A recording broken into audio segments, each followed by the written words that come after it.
All right. Well, I see that we have a certain number of participants who have joined us. Thank you so very much for joining us for this first in a series of webinars, just kind of explaining what it is that our office, Foundation Relations, does. So if you are here expecting another presentation, sorry about that, but we'll be dealing with Foundation Relations today.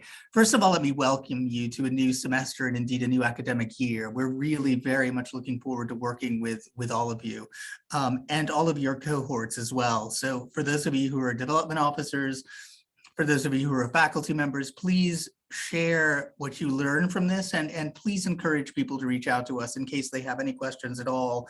This is what we're here to do.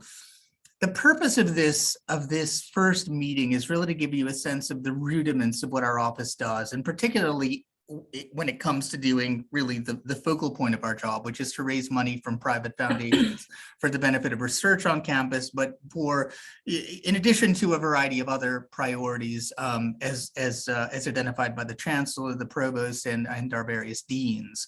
So this is what we do, and I'd like to give you a really good sense of the actual practical processes and mechanisms by which a proposal, or at least a foundation-bound proposal, is done on our campus. A lot of this process is not intuitive by any means, and I've been not shocked, but I've been slightly concerned by the lack of sort of overall knowledge that most faculty members have about this. Again, I think it is because of the slightly complicated, non-intuitive nature of the process, but I think it's not really necessarily a criticism of UMass per se and its processes, but rather sort of how a higher education does these things and sort of segments different kinds of research activities, and also finding ways of funding that research.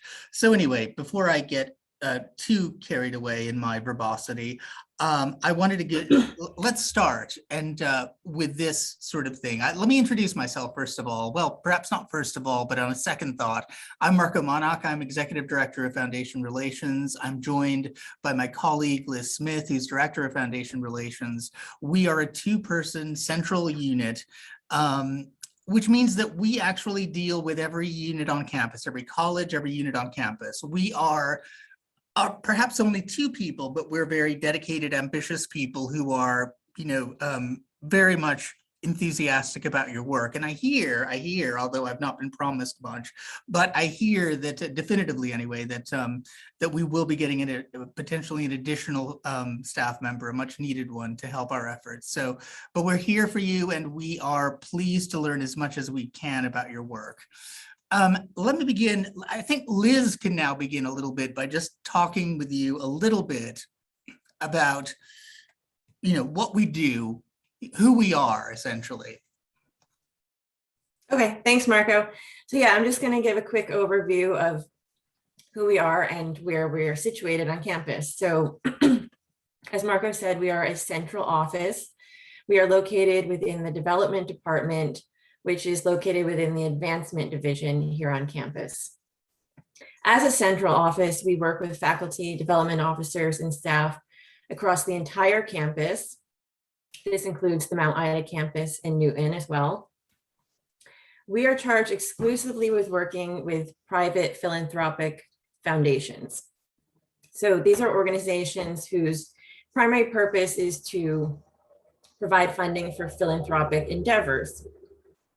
These are distinct from corporate entities, which are also private, but whose primary mission is to generate income rather than to give money away. And then private foundations are also distinct from public funders, such as federal agencies.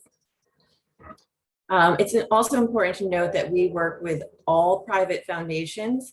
So regardless of whether a proposal is being routed through the university or through the Central UMass Foundation in Boston, which we sometimes have to use as a fiscal sponsor when a foundation requires that an applicant is a 501c3. And a lot of times we run into people who mistakenly think that we are only involved in the process when submitting through the UMass Foundation, but in fact, we are involved in all foundation-bound proposals. So it is the source of the funding request rather than the medium through which we are routing the proposal that determines our our involvement. Excuse me, sorry. So as I mentioned, we do not work with funding agencies supported by public resources, such as federal agencies like NSF or NIH, or with state or local government entities. We also do not work with corporations. Some of you may remember that our office used to be the Office of Corporate and Foundation Relations, and that we used to work with both. But a couple of years ago, the office was split into two. So we are now the Office of Foundation Relations, and then we also have an Office of Corporate Relations. And this was based on the fact that the approaches to these two different areas of fundraising are actually quite different. So it just made a lot more sense to have distinct offices specializing in each of these particular areas. We do, however, sometimes work with corporate foundations, depending on their level of independence from the parent corporation. And if there's ever a question about this, please just reach out and double check with us. Yes, absolutely. Thank you very much for that, Liz. So now that you know a little bit who we are and who we aren't, let's talk a little bit about what we do and how we can help you. We can help you co-ideate projects aligned with specific funders and specific requests for proposals, or that's just the term for funding opportunities. We can structure proposals in line with those funders' priorities. We can conduct prospect research, which is, in our case, since our ambit is the world is that of private foundations, we'll look for any and all private foundations that align with your research. So we'll do a comprehensive review. We have a number of research tools, both online and off, that we use for that. And we'll come up usually with a pretty comprehensive list, after which we'll meet with you and discuss really sort of your reactions to that. We'll share the list with you first, then, decide on a time to meet with you and discuss a little bit more thoroughly whether you think these suggestions are in fact in alignment with your research and the order in which we should tackle these various foundations. And of course, that'll be based on a variety of factors like their approaching deadlines, but also their areas of focus, et cetera. We co-develop growth strategies for new longer-term initiatives. So in the case of large centers and institutes, which, as we all know, are becoming ubiquitous across university and especially research university campuses across the globe, we are really keen on developing those initiatives, first of all, because they bring in more money to the institution. That's sort of a pragmatic approach, but also because they bring in more avenues of expertise, more areas of expertise, more perspectives that can shed greater light on a particular problem or issue. And so for that reason, they tend to attract greater amounts of funding. We are disciplined as former funders. I'm a former funder. I used to work as a grant maker. Liz has been doing foundation fundraising for a long time and is a very accomplished fundraiser in her own right. We've learned over the years that actually, growing these initiatives is a step-by-step process. A lot of times when academics, when members of faculty come to us with great ideas for institutes and centers, they will give us this great idea and then just say, well, fill the buckets with millions of dollars of support. Unfortunately, it doesn't work quite that way. You really have to think about how you're going to develop a proposal from its first stage, from its first iteration, usually in a project-based kind of manner, and then really gradually building not only your capacity, but the impact of that program and its collection of programs until it reaches the dream that you envision for that entity. So we can help you to think through those things, and we can help you to create proposals and ideas that actually get you to that goal. So I think that's another one of the strengths of our offices that isn't normally associated with a development agency. And that's, I think, due in large part to the unique backgrounds that Liz and I bring to this work. As I said, we can co-develop funding strategies with you as well. We'll do foundation outreach for you so that we can be sort of a central source of a central conduit of information, if you will, between the university and its various faculty members. We'll help with narrative development and editing as well. I will linger on that point for just a moment, because I think I say with some pride and also with some terror as well, that we are really the only office I know on campus that does actually devote time, and rather a significant amount of time, to narrative development and editing assistance. The Office of Research and Engagement, it doesn't provide that because they simply don't have the capacity, and they've made the strategic decision, with which I can't argue, to go after bigger, more complex, more multidisciplinary sources of funding, and really to focus their resources on those things. As an entity, as a department that is still growing, and one that I think has a fundamental role of actually learning as much as we possibly can about the research that's going on across the wide range of disciplines across our campus. I think it's a really good way for us to learn this work by actually delving into the very specifics of the projects under consideration, the projects for which our faculty members seek funding. So that's why I put so much emphasis on narrative development and editing assistance early on. And I'd like to be able to continue to do that. Capacity, our own capacity permitting, but it's something that has allowed us, I think, to develop a really profound understanding of where really interesting research is going on in different parts of campus, and finding ways of creating radical connections between those various academics on our campus who can actually do things in new and unique ways that respond to the priorities of the foundations with which we work, and that we're always researching all the time. So part and parcel of that, of course, is identifying and convening campus and community stakeholders for multidisciplinary projects, which we're also happy to do. In all of my previous positions, whether they've been in university development or community development or foundation philanthropy, a big part of my job has been to go out into communities and to create partnerships, partnerships between academic institutions, between community leaders and groups, government agencies, you name it. So I think it's a particular strength that we can actually bring to your work and your efforts. And let's see, what else do we do? Of course, we do project budget development assistance, but I should note that this is a relatively new responsibility we've taken on, and that was really done in response to the fact that the Office of Research and Engagement, particularly the Office of Pre-Award OPAS, the Office of Pre-Award Services, which helps to prepare proposals before they go out the door, before they're submitted, that is. They really, during the pandemic, suffered a number of job cuts. And so they actually lost significant staff. In addition to that, our leadership determined that we actually needed to put more of a focus on the post-management side of the grants process, because our campus had received so many foundation funding awards that there was a backlog essentially, and there was a danger that we would actually lose those awards.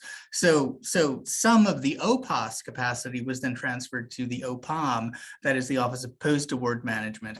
I'm giving you this very convoluted history only to say that we've gotten back into the project budget development assistance world of necessity. And Liz has been heroic. Our Liz, who's with us at this moment on this call, has done a heroic job in really learning how to create budgets in Kuali, and is really a source of help for the whole of HFA, which I should say is the only college on campus that completely lacks that sort of capacity within its research office. And we provide the same service on an as-needed basis for other colleges. For example, during the middle of usually it's during the middle of the autumn term when lots of federal grants come due. And so those offices are usually slammed, and we're asked to step in on occasion to help with project budget development. So that's an aside. That's an additional service we offer. So if you do need help with that, obviously reach out to us. The first people to whom you should reach out, though, were those people within your research office themselves. And if you don't know who they are, reach out to your Associate Dean of Research, who will be able to connect you with the right person, or indeed to us, because we work with all these people all the time. And I should not fail to mention that another service we provide is the sharing of best practices in a number of venues through our weekly foundation funding guide and through fora like these. All right, Liz.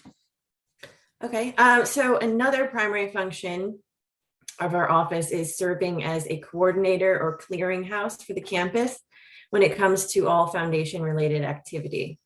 So this includes ensuring that campus communications with foundations are consistent, ensuring that the campus maximizes philanthropic investment from each foundation. We also coordinate foundation limited submissions with the provost office, the vice chancellor for research and engagement, and all relevant deans. So for those of you who are unfamiliar, limited submissions are funding opportunities where the campus is only allowed to submit a specific number of applications. This is usually between 1 and 3. And in these situations, when it's a foundation opportunity, our office helps to coordinate an internal competition to select the most competitive candidates to move forward with applications. We should note, though, that we are not the ones that are actually making the decision on who moves forward. This is actually determined by a committee that is typically composed of the research deans from applicants' schools or colleges, the vice chancellor for research and engagement, sometimes a representative from the provost office, and then also sometimes faculty members who are former awardees of this opportunity or maybe have specific expertise that is helpful to the conversation. Our office also coordinates the proposal submission process with other internal offices, such as the Office of Pre-Award Services, which Marco mentioned, college-based research development offices, and then when appropriate, the UMass Foundation. And then finally, it is important for us to simply be aware of all foundation-related activities so that we can help to keep the university's databases up to date on activities that have occurred. And this is just so that all relevant parties are aware of the conversations that have happened and any proposals that have been submitted to a particular foundation. This helps to better inform future engagement strategies and just make sure that everybody's on the same page in terms of what has already happened and how we should build on those activities moving forward. Yes, and sorry, Liz, I turned the slide a little prematurely, but thank you. That was well done. And it is very important, just sort of hopping back on what Liz said for a minute. We have a single database called Advance, and it really is the only source of sort of centralized information that everyone in development, and not only, I mean, actual deans and other administrators on campus have access to it, but it does really provide the only centralized source of information we have to track relationships with foundations and indeed with individuals and other donors. But it is important that someone keep track of that, and so transparency really is the word of the day, or at least of this presentation. So I'm going to respond to all of that by saying that's great, Liz, but I really don't want or need your help. So in that case, when we're approached with that sort of a response, because there are some faculty members who really don't want or need help, they're very good at putting together proposals, or it's a very simple proposal, or for whatever the reason may be, it is not at all a problem. Let me emphasize that. All that we ask is that you keep us in the loop by sending us a brief email, giving us a quick call, describing the funding opportunity you're pursuing, giving us a brief outline of your project, and just a quick little summary of the amount that you seek, basically. So just give us a sense of what it is that you're applying for, to whom you're applying, and we will be good to go. We'll be able to keep up with that. And obviously, obviously keep us apprised of your progress through the review process, right? If this is an LOI, a letter of interest, that is usually one of the first steps of the proposal process, then let us know if you're invited to back to present them with a full proposal. And obviously, after that, let us know if you get the award or not. Just as important is knowing if you didn't get the award so that we can close that out and then and it doesn't continue to haunt us in our records. Remember, though, you don't need to work with us necessarily, aside from keeping us in the loop, but you do have to. It is imperative that you work with the Office of Pre-Award Services, with the aforementioned OPAS, when necessary, the UMass Foundation, because they're the ones who ultimately are responsible for making sure that all of the boxes are ticked appropriately, right? They're responsible for making sure that all of the intellectual property agreements noted in particular grant agreement are kosher. They're the ones who are responsible for making sure that any kinds of budget sharing allocations and things like that work according to university policy. So, and it does really cause massive headaches. I cannot tell you, I cannot describe to you the agony of these headaches.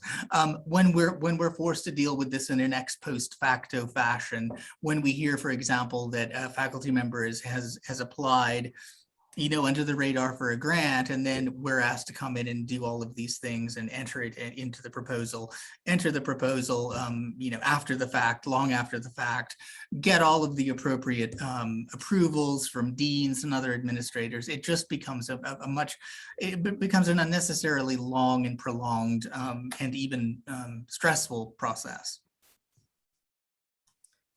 And just another thing to note about the UMass Foundation, and when a proposal has to go through the UMass Foundation, our office is actually the liaison to the UMass Foundation. So you do have to go through us if you're going to be submitting a proposal through the UMass Foundation.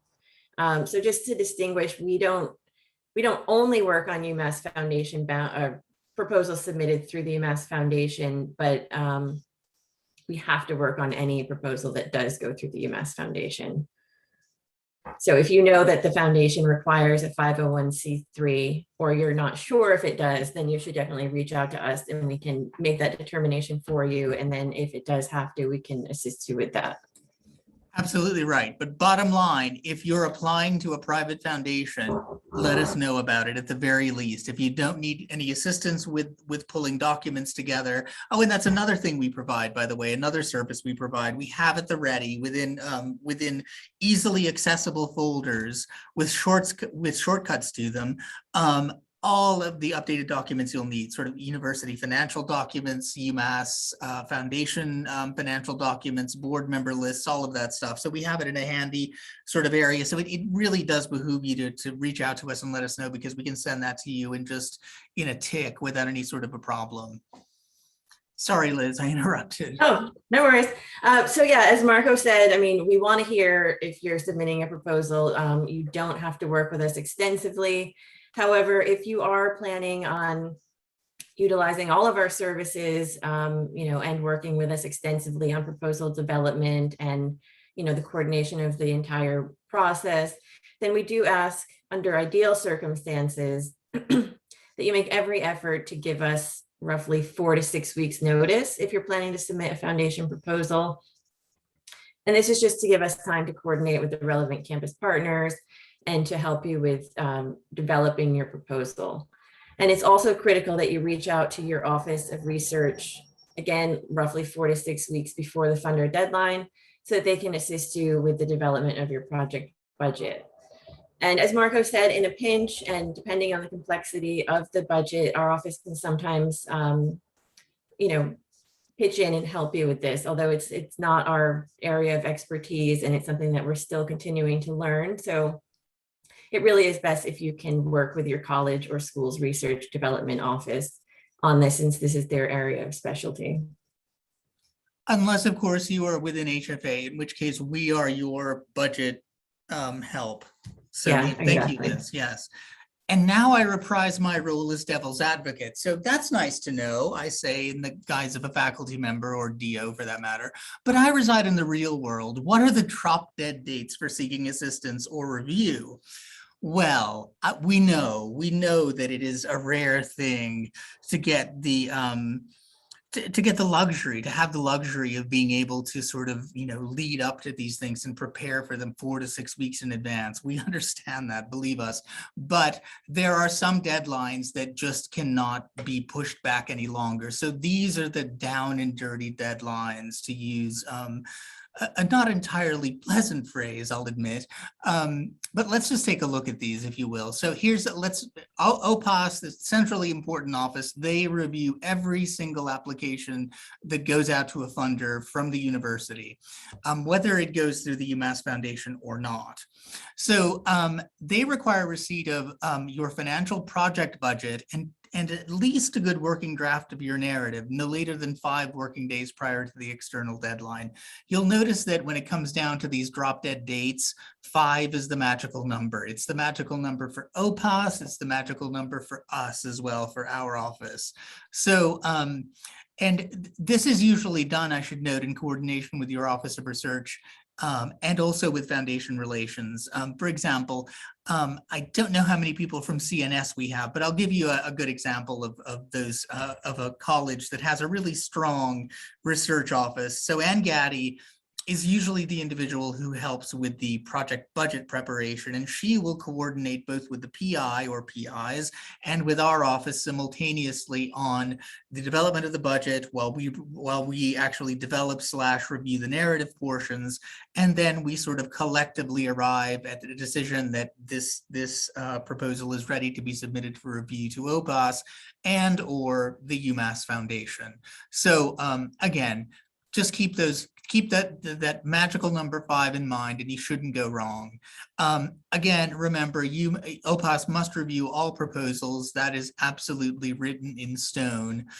And again, 5 days. If you need some sort of editorial or written assistance from us, 5 working days, we ask at the least.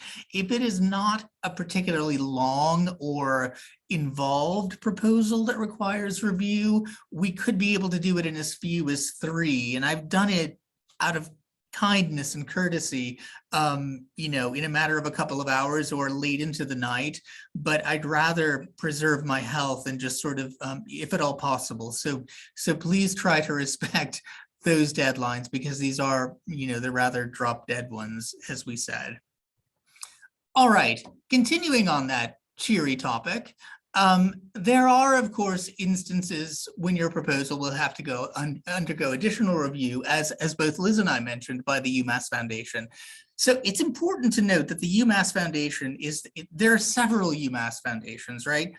The one we're talking about, the one through which the vast majority of our campus's grants, that is foundation grants that originate from foundations goes, is the Central UMass Foundation, which is based in Boston, not on our campus. Although the UMass Amherst has its own foundation, it is capable of accepting funds on certain occasions. That's only considered a really rare sort of backup. So just to be clear, the vast majority of those foundation grants that are coming to us through the UMass Foundation will come through the Boston Foundation. And when do we use this foundation? Well, Liz already answered the question. Whenever the grantor decides that they need to go through a 501c3 entity. So a 501c3 entity is basically the purest form of nonprofit you can find. That's why the UMass Foundation exists. It is a 501c3. It represents the university. It is part of the university. The only way it differs is in its tax designation. So keep that in mind. All right, so when we do have to involve the UMass Foundation, we ask that you add an additional 2 to 3 days to your pre-submission deadline. So remember, add 3 days, let's say, to the 5 days that we mentioned, just to make sure, because remember, OPAS review has to happen first, and then it's transferred over to the folks in Boston for their review. And again, the reason that the Boston folks are reviewing it, and I'm sorry, I always do this with my slides. The reason that the folks in Boston have to review it is because they're the ones who are actually legally responsible for carrying out the activities listed in your proposal. So they have to make sure that everything meets with their own criteria as well. So great. And I will end with this image-rich slide. As you can see, clip art is fantastic and is always helpful in making important points pithily. But here again, I am in my role as devil's advocate, but I'm rapidly approaching a deadline, and I'd much rather avoid all the bureaucratic hassle. Can't I just submit my proposal now under the radar and ask for forgiveness later? What's the big deal after all? Well, you'll see, I've used this quote by Charles Asawi, the famous economist and historian, simply to note that it could cause massive problems, actually. So the gentleman to the left in academic garb, who looks a little bit like Albert Einstein in an angry version of him, is your department head, who may have realized, of course, that he has to chip in a certain amount of his budget to meet the requirements of your grant. Suppose there was a cost match or something like that, or suppose that he has to dedicate some additional office space to this research or lab space. It can create problems. Then you see a host of people running in an office, because it does tend to activate a lot of people around this, right? You're activating deans who suddenly have to provide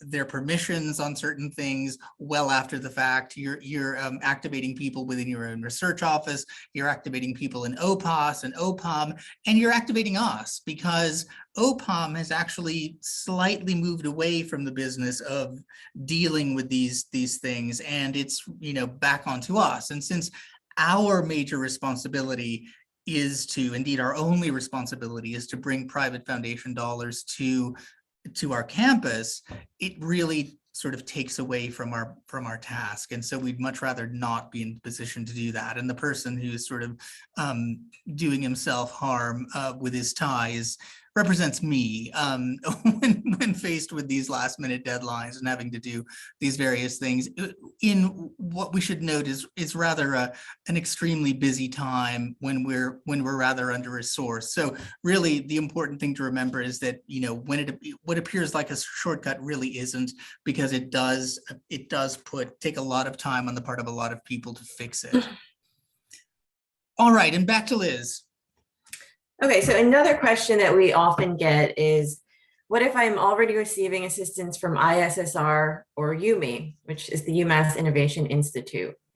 So that's great. And, we see them as valuable campus partners, and we encourage you to work with them when appropriate.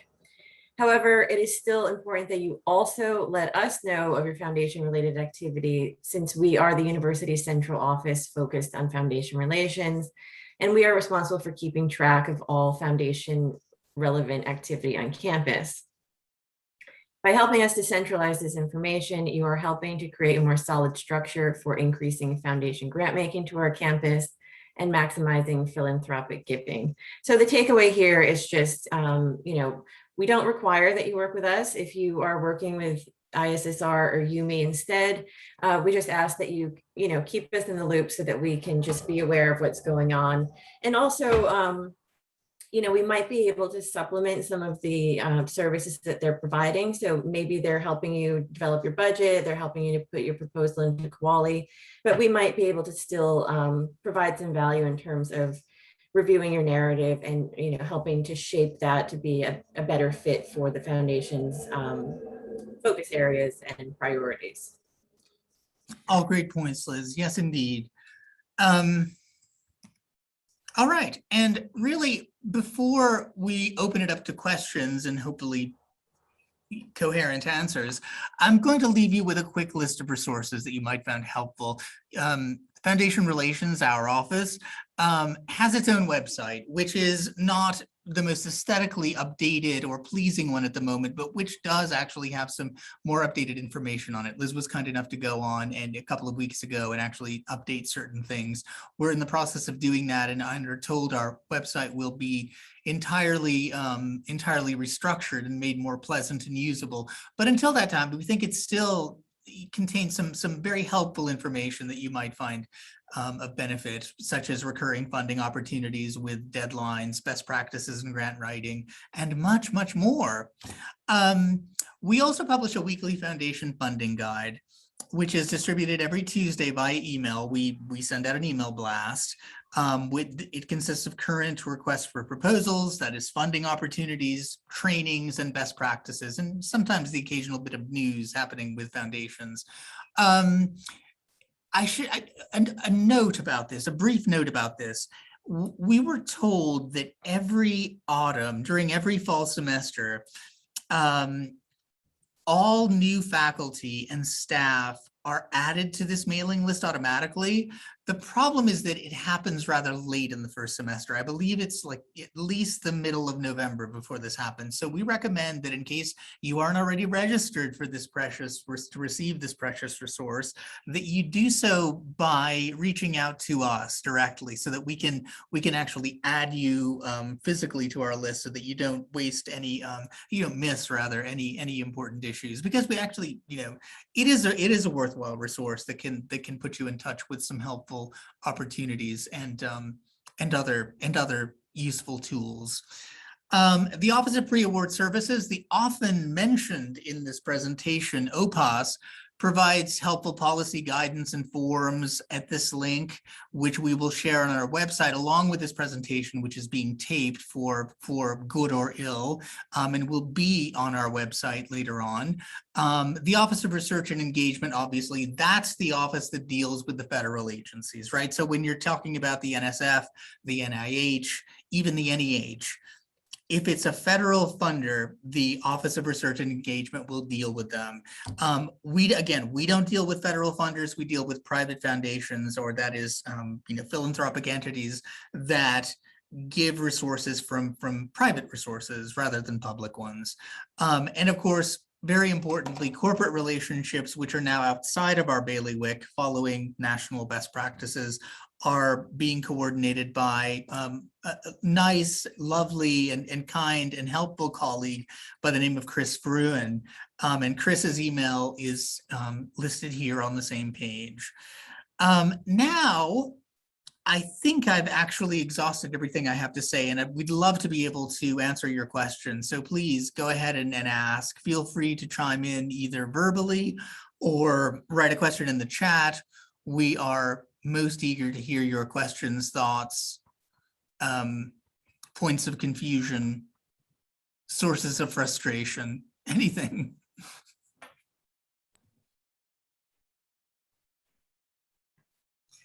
I have a quick question. Yes, please, Rebecca.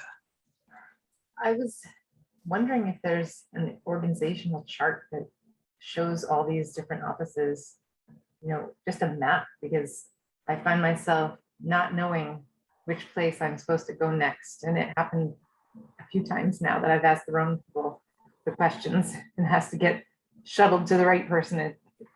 And as a new person, I did not understand the complexities of all the departments. I'm getting there now, and it's been a while, but having worked on a federal grant proposal and one that had to go through your review, now I've kind of got a little better sense, but I was wondering if there's just sort of a map to remind me. Yeah, no, that's a great point. And Rebecca, you're not alone. I mean, I'm still learning, right? And I'm in this world all the time, but there are certain things that I learn every single day. And I think an org chart is an excellent solution.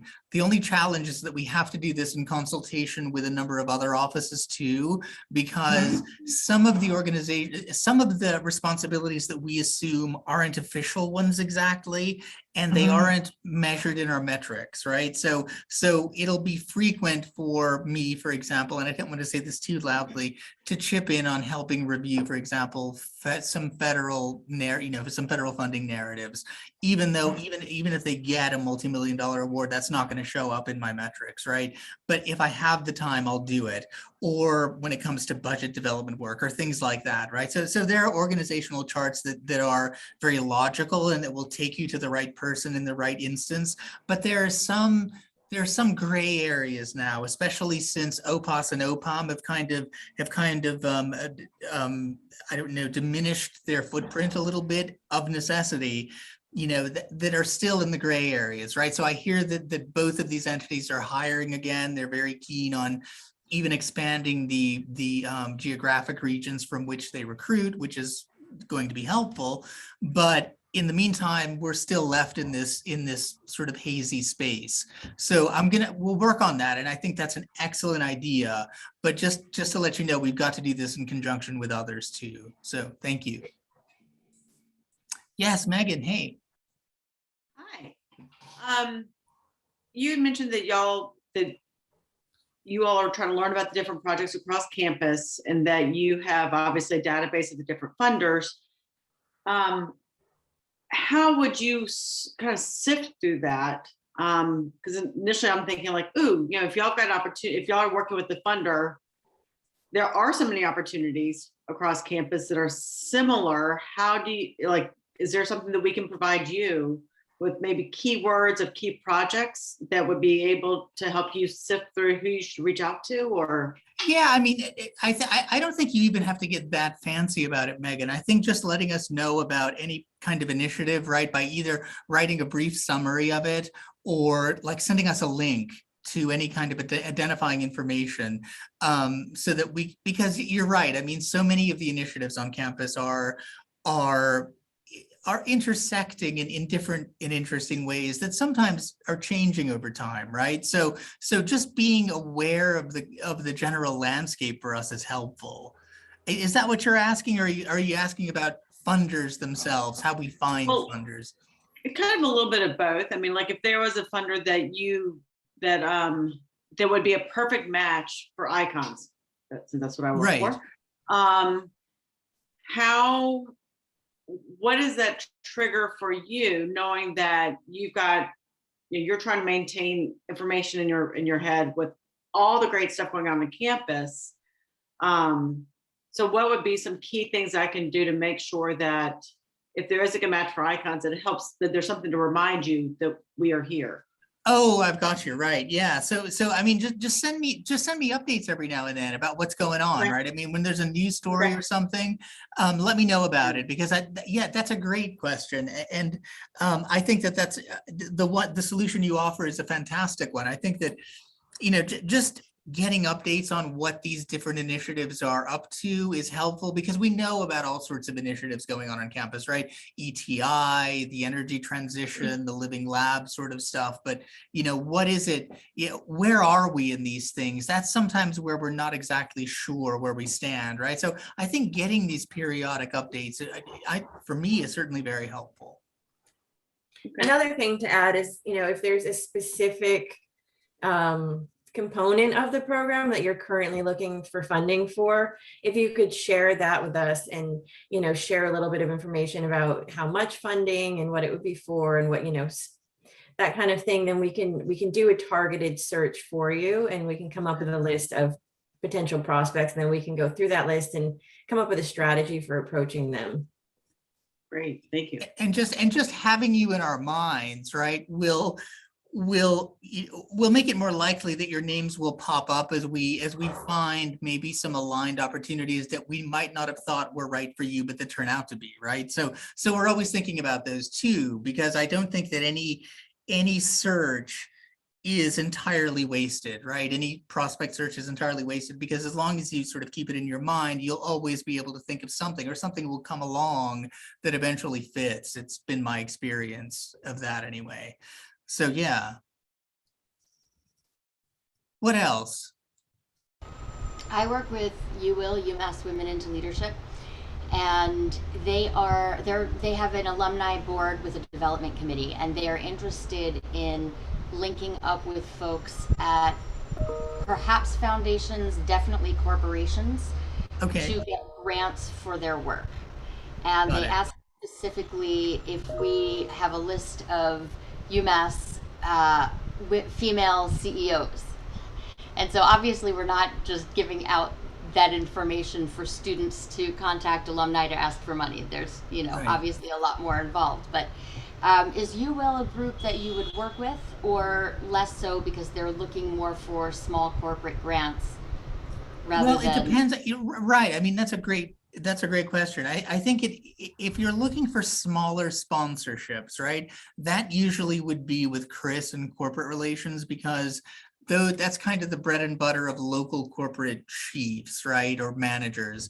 When it comes to bigger grants, usually that means that there's a larger foundation that tends to be more independent. So for example, the Coca-Cola Foundation is a great example. Although they're very closely associated with the Coca-Cola company, they have their own staff, they have their own programming, and yes, it complements the Coca-Cola business, but it's entirely separate from Coca-Cola, right? So they have their own staff that's full-time, they make the decisions independently. While it's great to have some input, support for a project from local Coca-Cola bottlers or things like that you may have spoken with on the way, the decision ultimately doesn't depend on that. It depends on, the program officers who are there full-time acting as philanthropoids, basically, right? People who make grants. So yeah, I mean, it just depends, right? And then, so I think that the more independent a foundation is, as we kind of spoke about a bit earlier in the presentation, the more likely it is that we would get involved. That's not always the case, mind you, but most of the times it's a good rule. And the good news is that we work with Chris Fruin closely enough that it's not a problem just to sort of, email him or call him, and we can sort it out very quickly. What else have you got for us?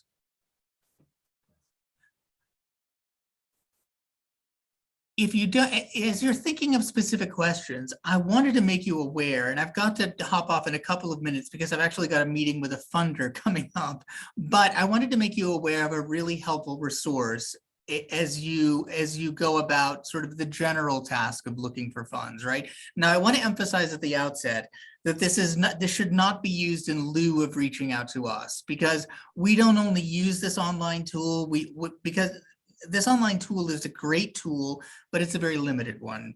It requires a lot of additional research to verify that the kinds of information, which are very general for the most part, that they provide are in fact true, right? So this resource is called Foundation Directory Online. It is available through the UMass Library's website, and I will attempt to share that with you now, ever so briefly. If I can stop sharing this thing first. Hang on 1 second. Okay. And I am not succeeding in finding it. Just one moment. Let me get out of this. Okay.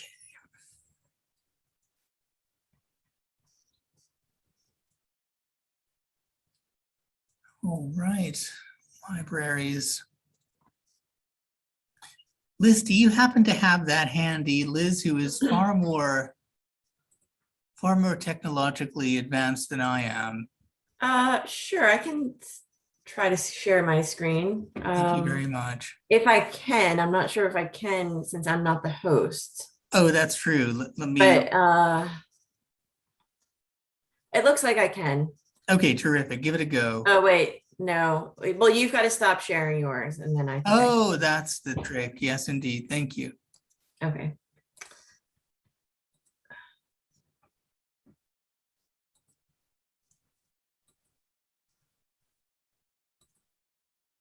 Okay, can you see that? It's just I've got the Zoom page up at the moment. Okay. So if you just go to the UMass Library page, and then click on Databases and databases and collections. collections. And then you click on all databases A through Z. And then click on F. And then scroll down to the bottom. That'll bring you to the Foundation directory online. If you're on campus, you'll be asked to sign in. Oops, hold on.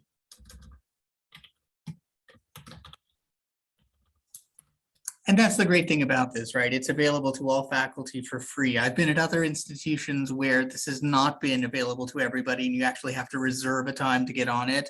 So it's good. Again, remember, this is not a panacea for your fundraising research, right? It tends to give you some very general answers that, and sometimes the wrong answers that need to be verified, right? So it's a good starting point, but it's not the only thing you should use by any means. Let me just emphasize that. Sorry, Yeah, Liz, go I feel ahead. like it's more of like it's a tool you can kind of poke around in and kind of get a lay of the land, like to see like, are there funders that fund this type of work? And but you know, we're happy to kind of like dig in deeper and you know, really look through the foundation's websites and look through their, you know, prior giving and really try to come up with a assessment of whether this would be a good fit for your project. But you know, it's fairly intuitive. There's a search bar here. You could type in, let's see, like STEM programming in Massachusetts. And you have the option, as you can see there, of including federal funders or not. So if you want to include NSF or and the like or not, it's up to you. Yeah, you can just click that off. And so this did not come up with anything, unfortunately. So, but that's just one way to do it, where you can just like type in exactly what you're looking for, just in very general terms. The way I like to do it is I like to use, I'm just going to go back so you can see how to get to it. I like to use this advanced search and filters. And then that will give you a drop down of subject areas that various grants have been categorized by already. I don't know if it's Foundation Directory that does it or if the funder does it themselves, but I find this gives you the best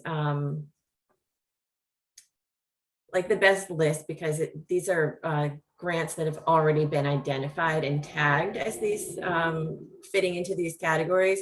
So you could click on environment and that'll bring down a drop down list of different types environmental grants. So let's say you're doing an environmental justice project, you could click on that. You could select the geographic focus. Let's say it's just in Massachusetts.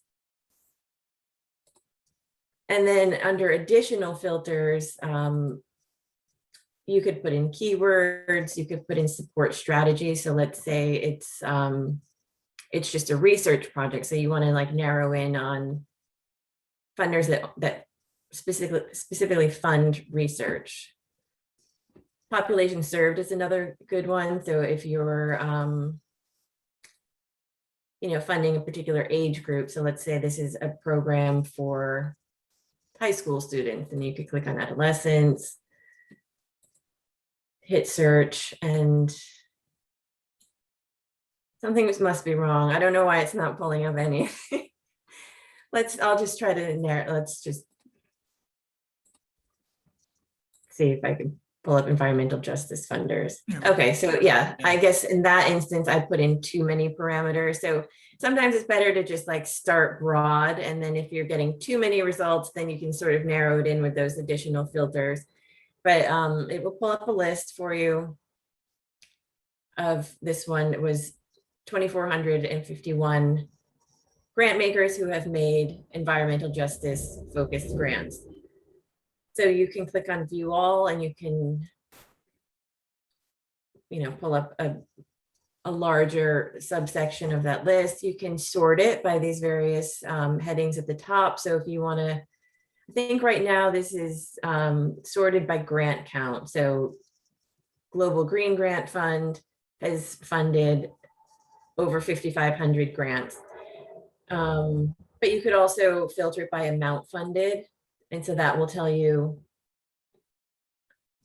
So that changes it. The Foundation for the Carolinas, they've only given 24 grants in this area, but they've given over $300 million in this area. So there's just different ways that you can sort it, depending on your needs and, you know, what you're looking for exactly. And I'm sorry, before we No, go hop ahead. off, the one thing I wanted to say was that I think this is the way that we recommend, and Liz and I have spoken about this a number of times now, the way that we recommend that you use this is as a preliminary tool, right? To sort of poke around and kind of see the lay of the land of funders, the possible lay of the land.